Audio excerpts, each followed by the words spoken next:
வணக்கம் and welcome to the show interesting info. March 12 இன்னைக்கு world day again சைபர் censorship டே அப்படின்னு சொல்லிட்டு ஒரு டேங்க. இது எதுக்காக அப்படின்னா ஒவ்வொரு நாட்டில் இருக்க மக்களும் இதை தான் பார்க்கக்கூடாதுன்னு சொல்லிட்டு அவங்களுடைய கலாச்சாரத்துக்கு ஏற்ற மாதிரி இந்த இன்டர்நெட்டில் ஒரு சில தணிக்கைகளை பண்ணுவாங்க. அந்த மாதிரி பண்ணுறது அப்படின்றது சரியான ஒன்று இல்லை அப்படின்னு சொல்லிட்டு இந்த மைக்ரோசாஃப்ட், யாகுல், கூகுள் மாதிரியான நிறைய இருக்கு இல்லையா. ஸோ அவங்களாம் சேர்ந்து இது எதிர்ப்பு தெரிவிக்கக்கூடிய ஒரு நாள் தான். இது என்னன்னா ஒரு தனி மனிதனோட உரிமை, அவங்க உலகத்தை பற்றி தெரிஞ்சுக்கணும்னு நினைக்கிறது என்ன வித தப்பு இருக்குது அப்படின்னு சொல்லிட்டு கேள்வி கேட்கக்கூடிய ஒரு நாள் ஆகுது. அட் த சேம் டைம் இது எதிர்க்கக்கூடியவங்க என்ன சொல்கிறாங்கன்னா, ஆமாம் நீங்கள் இன்டர்நெட்டில் குண்டு வெடிக்கிறதுலாம் காட்டுவீங்க, அதெல்லாம் இவங்க செஞ்சு எடுத்துன்னு வந்துட்டாங்க, என்னப்பா பண்ணுறது, இன்டர்நெட் மூலமாக நிறைய பிரச்சனை இருக்குது, அது எங்கள் நாட்டுடைய கலாச்சாரத்துக்கு ஏற்ற மாதிரி நாங்கள் அந்த தணிக்கையை பண்ணிக்கிறோம் அப்படின்னு சொல்லிட்டு இருந்தாலும் அதை ஏற்றுக்காத இந்த நிறுவனங்கள்லாம் என்ன பண்ணுறாங்க அப்படின்னா அவங்க இது எதிர்ப்பு தெரிவிக்கணுன்றதுக்காக 2008 இந்த டே உருவாகிறாங்க.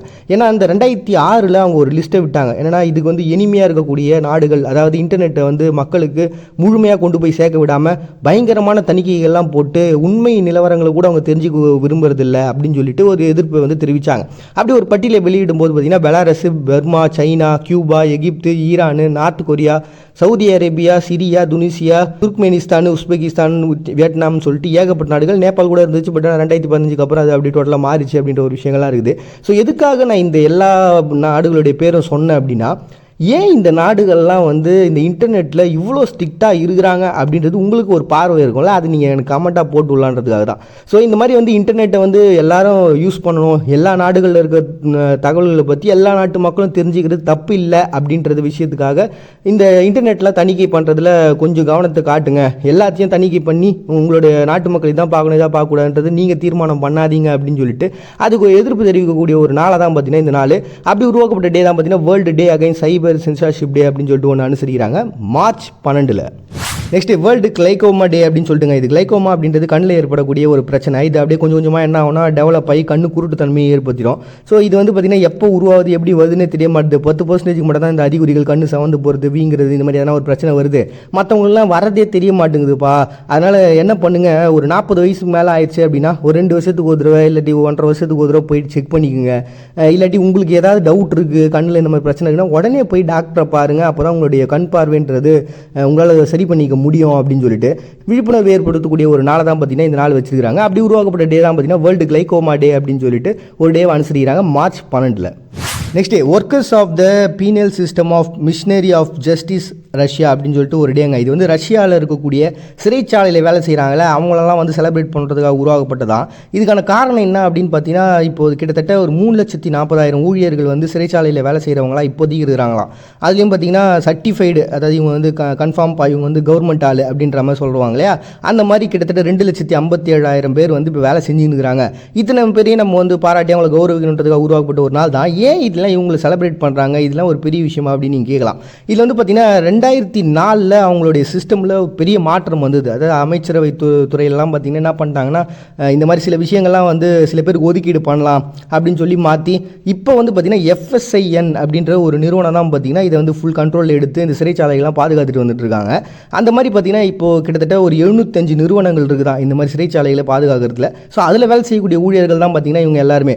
ரஷ்யாவை பொறுத்த வரைக்கும் கிட்டத்தட்ட ஒரு 200க்கும் மேற்பட்ட சிறைச்சாலைகள் இருந்தாலும் மெயினான சிறைச்சாலைகள் அப்படின்றது ஒரு 8 சிறைச்சாலைகளை வச்சிருக்காங்களாம். ஸோ இப்படி இந்த சிறைச்சாலைகள்லாம் வேலை செய்யக்கூடிய அந்த ஆட்கள்லாம் செலிப்ரேட் பண்ணி அவங்கள கொண்டாடணுன்றதுக்காக விடுமுறையோடு செலிப்ரேட் பண்ணுற ஒரு நாளாக தான் பார்த்தீங்கன்னா இந்த workers of the penal system of Ministry of Justice அப்படின்னு சொல்லிட்டு ஒரு டே செலிப்ரேட் பண்ணுறாங்க Russia March 12. Next Sun Earth Day அப்படின்னு சொல்லிட்டு ஒரு டே நாசா செலிப்ரேட் பண்ணுறாங்கப்பா. இந்த நாள் உருவாக்குனதுக்கு மேஜரான ரீசன் என்னென்னா, இப்போது நாசா சில விஷயங்களை தவற விடலாம். இந்த பகுதி நேரமாக வேலை செய்கிறவங்களா இருப்பாங்க தெரியுங்களா, அவங்களாம் இந்த வானிலை பற்றி ஆராய்ச்சி பண்ணிகிட்டே இருக்கலாம். ஒருவேளை அவங்க சில விஷயங்களை கண்டுபிடிச்சிருக்கலாம். அதை நாசா கிட்ட வெளிப்படுத்துறதோ இல்லை மக்களுக்கு வெளிப்படுத்துறது அப்படின்றது நல்ல விஷயம் அப்படின்னு சொல்லிட்டு அதை ஊக்குவிக்கிறதுக்காக ஒரு டே. இதுக்கு ஒரு உதாரணம் சொல்லணும்னா, இப்போ ஆனானப்பட்ட புத்தருக்கே ஒரு யாழ் வாசிக்கிற ஒரு பர்சன் சில விஷயங்களை சொல்லிட்டு போய் அது அவரோட வாழ்க்கையில் ஒரு பெரிய மாற்றத்தை ஏற்படுத்த இல்லையா, அந்த மாதிரியான ஒரு கான்செப்ட் தான். அட் த சேம் டைம் பார்த்தீங்கன்னா அதெல்லாம் நீங்கள் சொல்லணுன்ற அவசியம்லாம் கூட கிடையாது. இந்த ஜென்ரல் நாலேஜ் சில விஷயங்களை வச்சுக்கோங்க. ஏன்னா வானியல் சம்மந்தப்பட்ட விஷயங்கள் எப்போ எப்படி மாதிரினே தெரியல. திடீர்னு பார்த்தீங்கன்னா சூரிய புயல் வருது, அது பூமியில் ஒரு பெரிய தாக்கத்தை ஏற்படுத்தும்னு சொல்லிட்டு ஒரு நியூஸ் போடுறாங்க. ஸோ இந்த மாதிரியான விஷயங்கள்லாம் இருக்குதுல்ல, இதை பற்றினா ஒரு ஜென்ரலான ஒரு நாலேஜ் வந்து வச்சுக்குங்க, அதெல்லாம் என்னங்கிறத தெரிஞ்சுக்குங்க அப்படின்னு சொல்லிட்டு மக்களை வந்து விழிப்புணர்வு ஏற்படுத்துன்றதுக்காக இந்த வானியல் சம்மந்தப்பட்ட விஷயங்களை அவங்களை ஈர்க்கணுன்றதுக்காக உருவாக்கப்பட்ட ஒரு டேவாக தான் பார்த்தீங்கன்னா. எதுக்காக இந்த டேட் அவங்க சூஸ் பண்ணாங்க அப்படின்னா 2015 என்ன பண்ணாங்கன்னா, இந்த காந்த புயல் சம்மந்தப்பட்ட விஷயங்கள்லாம் வந்து ஆராய்ச்சி பண்ணுறதுக்காக மேக்னட்டோஸ்பியரிக் மல்டி ஸ்கேல் மிஷின் அப்படின்னு சொல்லிட்டு ஒரு மிஷினை வந்து ஸ்டார்ட் பண்ணாங்கப்பா. ஸோ அந்த சமயத்தில் அந்த டேட்டு சூஸ் பண்ணி தான் பார்த்தீங்கன்னா இன்றைக்கி இந்த சன் எர்த் டே அப்படின்னு சொல்லிட்டு ஒன்று செலிப்ரேட் பண்ணுறாங்க. நாசா உள்ளிட்ட அதை ஆதரிக்கக்கூடிய மக்கள் மார்ச் 12. நெக்ஸ்ட்டு ஆர்பர் டே அப்படின்னு சொல்லிட்டு தாய்வான் சைனா 2 பேரும் வந்து பயங்கரமாக செலிப்ரேட் பண்ணுறாங்க. இது காரணமானவர் யாருன்னு பார்த்தீங்கன்னா தாய்வானுடைய முதல் ஜனாதிபதியாக இருந்த சன் யாட் சென் அப்படின்ற ஒரு பர்சன் தான். பட் ஆனால் இவர் ஆரம்பத்தில் பார்த்தீங்கன்னா இதை பற்றி நிறைய விழிப்புணர்வு மக்கள் மத்தியில் ஏற்படுத்தினே இருந்தார். நம்மளுடைய குடிமக்களில் ஒவ்வொரு மனுஷனும் 2 இல்லை 3 மரத்தையாவது நட்டுணும்ப்பா, அப்போ தான் நம்ம நாட்டுக்கு வந்து நல்லது அப்படின்னு சொல்லிட்டு எவ்வளவோ சொல்லி பார்க்குறாரு. பட் ஆனால் அப்போ வந்து ஒரு பெரிய லெவலில் இது வந்து செலிப்ரேட் பண்ணப்படலை.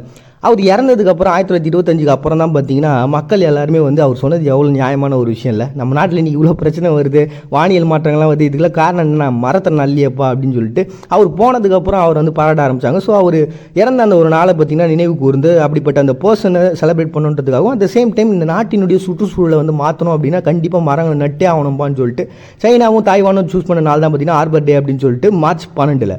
நெக்ஸ்ட் நேஷனல் டே அப்படின்னு சொல்லிட்டு மொரிஷியஸ் ஒரு டே வந்து செலிப்ரேட் பண்ணுறாங்கப்பா. இந்த டேட்டை பொறுத்த வரைக்கும் பார்த்தீங்கன்னா 2 விதமான முக்கியமான ரீசன்ஸ் இருக்குது இவங்க இதை செலிப்ரேட் பண்ணுறதுக்கு. 1968 பார்த்தீங்கன்னா பிரிட்டன்ட்டு இவங்க வந்து விடுதலை வாங்கினாங்க, அதை செலிப்ரேட் பண்ணுறதுக்காக. அதுக்கு பின்னாடி ஒரு பெரிய வரலாறு இருக்குது, இருந்தாலும் நான் ஷார்ட்டாக சொல்கிறேன். 1810 பார்த்தீங்கன்னா பிரிட்டிஷ்காரங்க இந்த பகுதியை வந்து தன்னோட கண்ட்ரோலில் கொண்டு வராங்க, அடிமைத்தனன்றது அதிகமாகுது. அப்போ இந்தியாவிலேருந்து பார்த்தீங்கன்னா இந்த கரும்பு பயிரிடணுன்றதுக்காக நிறைய மக்கள் இங்கேருந்து அப்படியே கொண்டு போய் கொத்தா தூக்கிட்டு போய் அங்கே வச்சுட்டாங்க. ஸோ அதுக்கப்புறம் பார்த்தீங்கன்னா அங்கே ஒரு மிகப்பெரிய எழுச்சி அப்படின்றது நடக்க ஆரம்பிச்சது. ஒரு கட்டத்துக்கு அப்புறம் அந்த ரெவல்யூஷன்றது மாறும்போது எலிசபெத் ராணிகிட்ட வந்து முறையீடு வைக்கிறாங்க. அதுக்கப்புறம் எலிசபெத் ராணி தான் பார்த்தீங்கன்னா இந்த பகுதியை வந்து பார்த்துட்டு இருக்காங்க, ஒரு கண்ட்ரோலில் வச்சுருந்தாங்க. ஒரு கட்டத்துக்கு அப்புறம் பார்த்தீங்கன்னா 1992 இதில் வந்து பார்த்தீங்கன்னா இவங்களுக்கு குடியரசுன்றது கிடைக்குது. அப்படி அந்த குடியரசு கிடைச்சி முதல் முறையாக அந்த பகுதியினுடைய ஜனாதிபதியாக சர் வீராசாமி ரிங்காடு அப்படின்ற ஒரு பர்சன் வந்து மாறுறாரு. அப்படி அவங்களுக்கு குடியரசு அமைஞ்சுதுங்க. இப்படி 1968 பிரிட்டன்ட்டு விடுதலை, 1992 முதல் முறையாக அவங்களுடைய சர் வீராசாமி ரிங்காடு ஜனாதிபதி ஆனது. ஸோ இந்த 2 முக்கியமான நாளை வந்து நினைவுக்கு தான் பார்த்தீங்கன்னா நேஷனல் டே அப்படின்னு சொல்லிட்டு மொரிஷியஸ் ஒரு டே வந்து செலிப்ரேட் பண்ணுறாங்க மார்ச் 12. நெக்ஸ்ட் யூத் டே அப்படின்னு சொல்லிட்டு ஜாம்பியாங்க. ஜாம்பியாவை பொறுத்த வரைக்கும் பொருளாதாரத்தில் ரொம்பவுமே வறுமையில் இருக்கக்கூடிய ஒரு நாடு. கிட்டத்தட்ட 80% மக்கள் அவங்க நாட்டு மக்கள் தொகையில் வறுமை நிலைக்கு கீழே இருக்கிறாங்க அப்படின்னு சொல்லிட்டு அவங்க நாட்டினுடைய சுகாதாரம் அப்புறம் இந்த பாப்புலேஷன் இந்த மாதிரி ஏகப்பட்ட பிரச்சனைகள் அவங்க நாட்டில் இருக்குதுங்க. இதனாலே பார்த்தீங்கன்னா நிறைய பேர் வந்து அவங்களுக்கு ஹெல்ப் பண்ணுறேன் அப்படின்னு சொல்லிட்டு அந்த நாட்டுக்கு வந்து ஃபாரினர்ஸ்லாம் போயிட்டு வருவாங்க, அவங்களுக்கு எல்லாத்தையும் கொடுப்பாங்க. இருந்தாலுமே அது ஒரு பெரிய எல்லாம் மாற்றத்துக்கு கொண்டு வர முடியல. இதில் என்ன ஒரு பெரிய விஷயம்னா அவங்க ஊரில் வந்து நிறைய இளைஞர்கள் தான் அதிகமாக இருக்கிறாங்க. அப்படி இருந்துமே கூட பார்த்தீங்கன்னா அதில் என்ன மாதிரியான பிரச்சனைகளை அவங்க ஃபேஸ் பண்ணுறாங்க அப்படின்னா இந்த சுற்றுச்சூழலுன்ற ஒரு விஷயம் இருக்குதுல்ல, அது அவங்க வந்து ஃபேஸ் பண்ணுறாங்க. இப்போது அவங்கள சுற்றி வந்து அவங்கக்கிட்ட வலிமை இருக்குது, எல்லாத்தையும் பண்ணணும் அப்படின்னு நினச்சாலுமே கூட அவங்களால எதுவுமே பண்ண முடியாது. ஏன்னா அவங்க நாட்டு தான் வறுமையில் இருக்குது. அதுவும் இல்லாமல் பார்த்தீங்கன்னா இப்போ பிறக்கக்கூடிய குழந்தைங்களே நிறைய பாதிப்போடு பிறகுறாங்க. அது இவங்க நாட்டை பொறுத்த வரைக்கும் 11% மக்கள் தொகையில் வந்து ஊனமுற்றவங்களாம் பிறந்துட்டு இருக்கிறாங்க. அதில் ஒரு பெரிய பாதிப்புன்றது ஏற்பட்டுருக்கு. ஏன்னா அந்த ஊட்டச்சத்துன்றது அவங்கள்ட்ட கிடைக்கல, அப்போ அந்த பாதிப்புன்றது நிச்சயமாக இருக்கும்ல. ஸோ இப்படி தான் இவங்க நாட்டோட பொருளாதாரம் மேஜராக எதை நம்பியிருந்தாங்கன்னா தாமிரம்னு சொல்லிட்டு இந்த உலகம் இருக்குல்ல, இதை வந்து சுரங்கத்துலேருந்து வெட்டி எடுக்கிறது தான். பட் அதுவுமே பார்த்தீங்கன்னா 2009 தாமிரத்தோட வேலைன்றது வேர்ல்டு வைடில் கம்மியாகவே இவங்க ஒரு மிகப்பெரிய நிதி நெருக்கடியை வந்து சந்திச்சாங்க. ஏன்னா பெரிய லெவலில் இவங்களுக்கு வருமானது அதுதான்.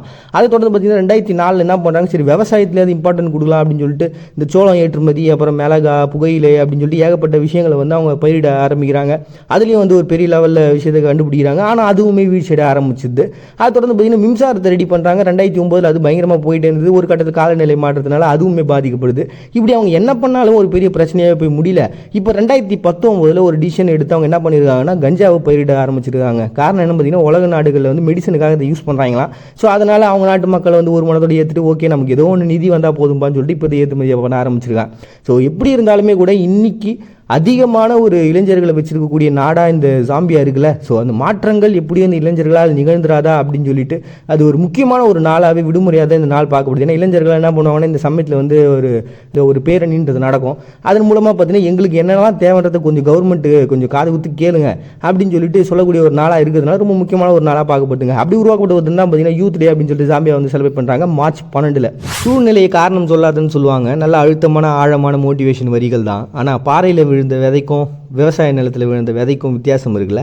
மறுபடியும் உங்களை நாளைக்கு வந்து சந்திக்கிறாரு. உங்கள்கிட்ட விடைபெறுது நான் உங்கள் பாண்டியை நீங்கள் பார்த்துட்டு இருக்கீங்க. இந்த நிகழ்ச்சி இன்ட்ரெஸ்டிங் இன்ஃபோ.